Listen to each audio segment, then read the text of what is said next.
ہم نے ملک میں جو کنسٹرکشن انڈسٹری کی مدد کی ہے، یہ پہلی دفعہ پاکستان میں کنسٹرکشن انڈسٹری کے لیے ہم نے آسانیاں پیدا کی ہیں۔ یہ خود ہر ہفتے میں میٹنگ لیتا ہوں اس کی کنسٹرکشن کی۔ آج پاکستان میں اس کے باوجود کہ کرونا کی وجہ سے ساری دنیا متاثر ہوئی، ساری دنیا کے اندر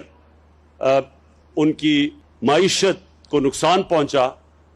اگر پاکستان آج بچا ہوا ہے تو اس کی سب سے بڑی وجہ ہماری کنسٹرکشن کی انڈسٹری ہے، جو کہ آج سب سے تیزی سے آگے بڑھ رہی ہے۔ اور انشاءاللہ آپ دیکھیں گے کہ یہ جو ہماری کنسٹرکشن انڈسٹری ہے جو سارے ملک میں اس وقت تیزی سے کام کر رہی ہے، اس سے سب سے زیادہ روزگار ملتا ہے۔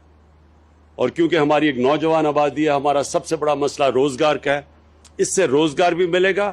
اور اس سے پھر ملک کی دولت میں اضافہ ہوگا، ویلتھ کریشن۔ جب دولت میں اضافہ ہوگا ہی تو ہمارے میں وہ کیپیسٹی، قوت بڑھے گی جو اس ملک کے اوپر قرضے چڑھے ہوئے ہیں ان کی قسطیں واپس کرنے پہ۔ تو یہ کنسٹرکشن انڈسٹری انشاءاللہ ایک ایسا سیکٹر ہے جو اکیلا ہی پاکستان کی